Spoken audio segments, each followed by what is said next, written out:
Ahead of Chandrayaan-3's historic soft landing on the moon's south pole, which is slated to take place at 6:04 p.m. Indian Standard Time tomorrow, India is crossing its fingers and hoping for it to make its mark in the space sector. Chandrayaan-3 carries the hopes, dreams and aspirations of 1.4 billion Indians to the moon.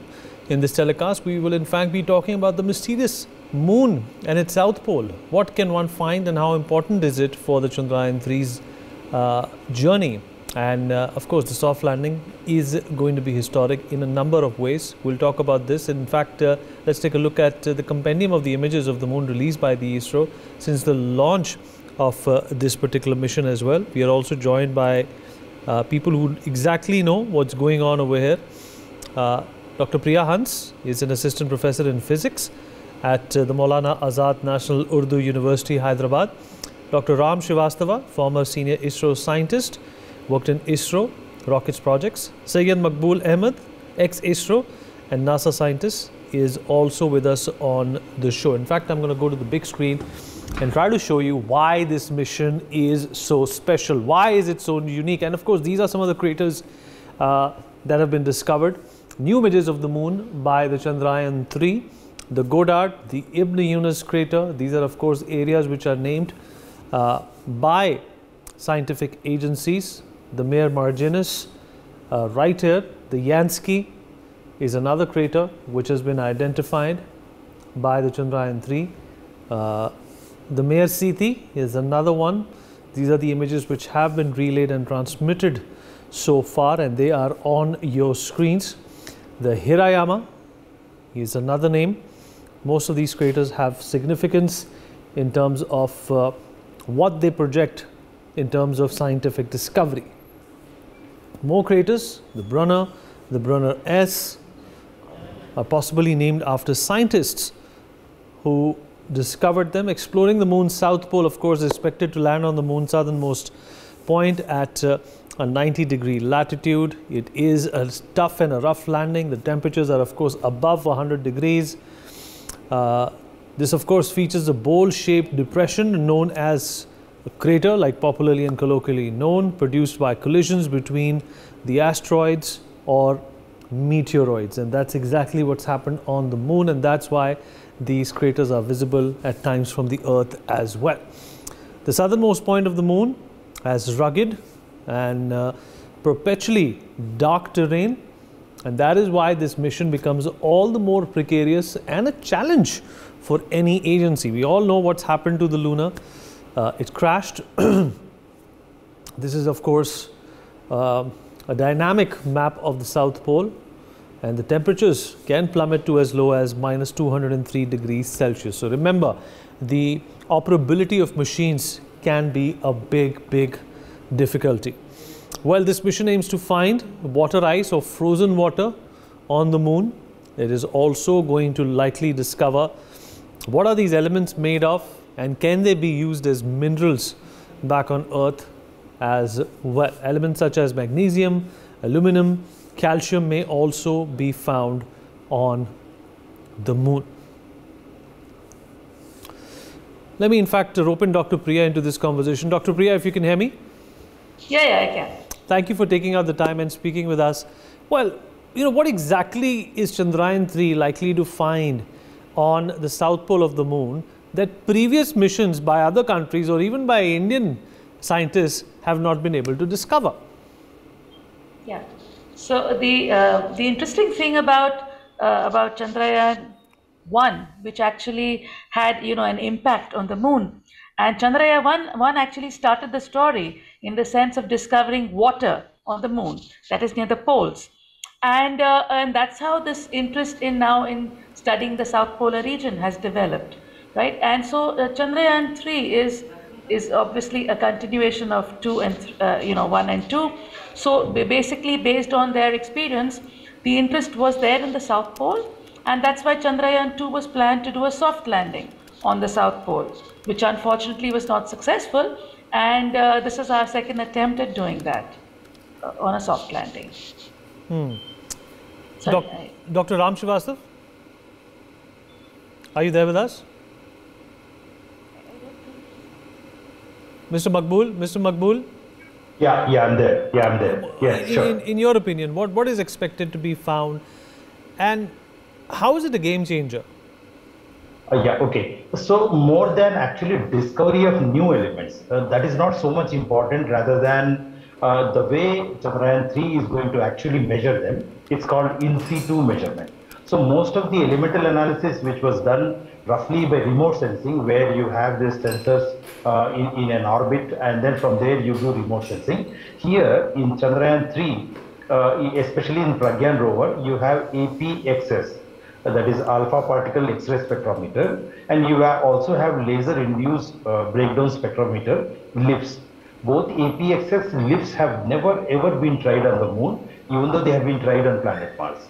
So these two instruments are very crucial in making sure that the elements which have all been found, there is a composition that is with respect to one, how much is the other one is varying. So that is very important, and once that is established, it is only a matter of doing it with better sensitivity, so that you look for those things such as molybdenum or platinum or maybe something. But right now the purpose is not exactly to look for platinum. Maybe one could make a statement like that. But more importantly, it is to make your instruments which are being built for the first time ever in India, and they have been tried first time ever by anybody on the moon. That is important.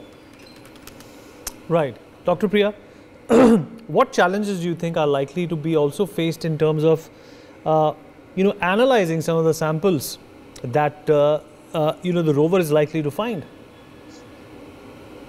Yeah, so I think that Dr. Makbul will know that better because he is a spectroscopist and I don't do spectroscopy. So like he said, those instruments which are there on the rover are the ones which actually will, collect the spectroscopy samples. But the challenges, again, like Makbul mentioned, at present the worry is more about getting it to land and getting it, into action, while. Sorry, I'm not too sure about what are the things in spectroscopy. Makbul will, I think, know that better. Yeah, sure. So, all right, we just hold on. Dr. Ram Srivastava also joins us on the show. Dr. Ram? Yeah. Dr. Ram, thank you for speaking with us, sir. So what are we looking for on the moon? And what is it that we are likely to find that we haven't found in the previous exploits? Look here, we are searching for the moon, for the water which is deposited in the form of the ice for the last several thousand years. And it is in the South Pole, in the craters. And the moment we will get it there, we will analyze it. And it can be the resource for the future. Out of space exploration, we can have the rocket fuel there. By separating hydrogen from the water, and oxygen can also be there, so that our moon travelers, Chandrayaan-3 we can call them, astronauts, they can be survive with this. Not only this, we will be just searching for the minerals which are there. One of the minerals is the lithium, which is there said to be in abundance. Not only that, the Changasite material, which the Chinese has invented very recently, the Changasite is very, very important, though it's a minute crystal, transparent, and 10 micron in diameter, but it is having abundance of helium-3 isotope. And the helium-3 isotope is the matter, it is a material which can be used for the future nuclear fusion reactors, which will complete the demand of the energy in future. So our Chandrayaan-3 mission is first to make sure that our technology is perfect and it's latest. The soft landing will prove. The rover which is there, it will search out the minerals which are present there, and our lander will perform 3 actions. Number 1, it will measure the temperature fluctuation and environmental conditions. And second one is the moon quakes will be recorded there. Third one, the plasma which is coming from the sun. It will analyze that. And as far as the future part is concerned, this mission is very, very important, looking towards the future security of our nation. As you know, that in the United States, they have framed one, they have designed one space force. What is that space force? Because they know very well in future if there will be a world war, then it will not be on the ground, it will not be in sea, it will be not in air, but it will be in space.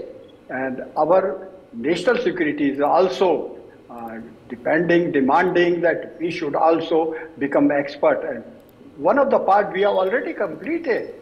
We have just fired a missile, and another missile which was dummy, we have crushed it. So accurate precision we have developed, and prove that we can launch a mission on the Mars, we can have the safe landing there. The safe landing of Chandrayaan-3 is important because the whole world is looking at it. The Luna 25 has failed because their calculations were slightly defective. We have taken all lessons from Chandrayaan-2. We know the reason. In Chandrayaan-2, the shocks were not up to the mark. The software was having defective. But here in Chandrayaan-3, the software which we have used is exactly the same which we are using in mobile phone for face recognizing technique. Similarly, when the Chandrayaan-3, the lander will come at the height of 800 meters, it will look on the surface of the moon and identify the place where it has to land. When it will come to the height of, say, 25 meters, then it can just reorient its position if it is not as fed in the brain of the computer. Actually, artificial intelligence has been used, and at the height of this lander from the surface of the moon, 10 meters, it will simply drop in gravitational field of the moon. At that time, the dust will come up and will form a sort of the visibility will be decreased. So Chandrayaan-3 will be at rest for 3 hours, and after that, it will open the window, the rover will come out, rover will take the photograph of the lander, lander will take the photograph of the rover, and we will be just flag hosting our beloved Tiranga on the Chandrayaan or on moon, and it will be a great achievement. We will join the club of those people, those nations which has reached to the moon, and not only reached to the moon, but we will be the first in reaching to the south pole of the moon, which is very, very important. It has got a lot of so many scientific inventions are to be there, and it will just open a new era of research. We will now plan out that by the time we will be celebrating the century of our Independence Day, let us hope on that particular day our Indian person with Indian flag will go there. They will make a permanent station, and that is very important, and the ISRO is working in that direction. And for a successful mission of Chandrayaan-3, I would like to congratulate 19,000 scientists and associates who are day and night working for that particular project, which is going to be one of the best projects in the history of not only India, but mankind. Absolutely, sir. Hello? Absolutely, sir. You're quite right. Thank you for those words. Mr. Maqbool, the soft landing aspect of it is also something which, the ISRO has been absolutely circumspect about. We know what happened last time, and this time what we know is that the software has been upgraded. There is more power in the lander to, reconcile with and maneuver any eventuality. How do you think that contributes towards the success of this mission? Yeah, so whatever I'm going to discuss now, it's all thanks to the chairman of ISRO, Mr. Somnath. He went on record very, very clearly, crystal clear way he has explained that how exactly India has prepared, ISRO has prepared for any eventuality which could have actually led to a problem. So in simple words, he said that the mantra of landing itself has been changed. Earlier, the mantra of landing was land successfully. He said we are not interested in landing successfully. How amazing that thinking is. And he said that instead of that, we have followed a rule where we've tried our level best to mitigate all the failure modes. That's an amazing school of thought. That's how the Jet Propulsion Lab in NASA has made sure that every other lander on planet Mars has actually landed, starting from Curiosity and in the past also. So apart from that, as we have all discussed in this forum, I like to just point out two very, very crucial things which ISRO did it, and again, as per their mantra, ISRO says seeing is believing. So as per seeing is believing, what they did was they did two tests almost in the last two years out of the 4 years, was cold test and hot test. And this is again, the chairman went on and showed the pictures and all which I have got, we all have seen, is that in the cold test, the completely assembled Vikram was put in a chamber, in a chopper, and it was taken, and that particular lander has 9 state-of-the-art sensors. They made sure that all the 9 sensors will actually measure the altitude, measure the velocity, measure the various accelerations, and make sure that they are giving the appropriate signals so that it will be put in a closed loop system, and hence the sequencer can control the landing process. That is called cold test. In the hot test, they actually erected a hundreds of meters long crane and let the Vikram actually to go down and made sure that the weight will go down by 1/6 and made sure that the engines are, the Vikram engines are fired very proper way. They are called throttleable engines. They checked all the throttleable part of main engines and thrusters, made sure that they are all working. It's just like you are given a fantastic horse, and that horse, how nimble it is, how nicely it is following your commands, all that was checked. And in that way, I can say that the chairman again said that if the sensors fail, if the logic fail, if the program fail, they still have a last mode, which is almost called a safe mode, in which it will, with a constant velocity, and if the 2 propulsion motors are firing, they'll be able to land. They have simulated, he's shown the simulation and said that we'll be able to land. That's so amazing to note. Good points there. Thank you so much, everyone, for joining us. It's been a good learning experience. Right now, Air Chief Marshal Arup Saha, former Chief of Air Staff, is joining us on the show. Sir, appreciate you being here with us. And the first question is, of course, sir, the Tiranga will finally be on the moon's surface. How significant is this moment for all Indians? Okay, I think first of all, let me convey my warm greetings to everyone. It's a great occasion for all Indians, not only in India itself, but our Indian diaspora all across the world. Even the entire world is watching about the project Chandrayaan-3 moon mission of the ISRO, Indian Space Research Organization, the third attempt to land on the far side of the moon. It's called the South Pole, which remains always hidden from us because the moon rotates in such a fashion as it goes around the Earth that we only see one side of the moon, one face of the moon. The other half remains away, and that is called South Pole. Landing there is extremely difficult. And recently you noticed that the Luna 25 of the Russian attempt to land in South Pole of the moon has failed. It crashed because they lost control. Even with Chandrayaan-2, our landing module, the lunar module, also failed or crashed as we lost control in the last 2 kilometers of the descent towards the moon's surface. But this time, I think our scientists in ISRO has actually mastered and studied all the problems and got all the solutions to the problems, including assistance from a lot of our friends in the Western world, be it America, be it France, European Union, and Australia, and others, because they are almost on the other side of our subcontinent. So they can actually help through their control rooms, communications with our lander module, lunar module, I would say. So this time we expect that it will succeed. There are many challenges, of course, in this soft landing on the moon. especially on the other side, as I mentioned. One is that it is very critical, very difficult, accurate maneuvering, absolutely precision maneuvering is required, good control over its speed, lateral movement, acceleration or deceleration, with the technologies that has been put into it and practiced over many, many years.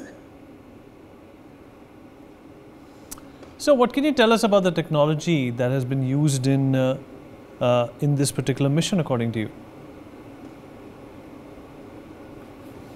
State-of-the-art technologies, most advanced, and our scientists are doing a great job. And once we succeed in doing it, remember, the whole world will accept India as a leader in advanced technologies. So that is the kind of recognition India will get. What are these technologies? So for this moon mission, this Chandrayaan-3, first of all, the rocket that has been developed by the ISRO is a very powerful one using cryogenic engine, which we initially borrowed from Soviet Union, Russia, and now we have produced our own. So that is a great achievement, a huge technology jump, I would say. So it's a very powerful engine. This lunar module has been carried by the propulsion system, which is called LVM3, Lunar Vehicle Module 3, and it has taken this lunar module into space. First, it put into orbit at low Earth orbit after its launch from our space center in the eastern coast, and then subsequently it was boosted into higher orbits, and then subsequently it was And so there would also be a few nervous faces in the ISRO now. Any words of encouragement for them? Well, I wanted to actually congratulate ISRO, the scientists in ISRO, the people who are working in ISRO, that is Indian Space Research Organization, for the tremendous amount of progress they have made in various space projects, and we are one of the leading nations. Our standards are of international standard, and we are very proud. Each Indian, every Indian is proud of their achievements. All right, sir. Appreciate you joining us, and thank you for your kind words. For more such videos, subscribe to the NewsX YouTube channel, hit the bell icon.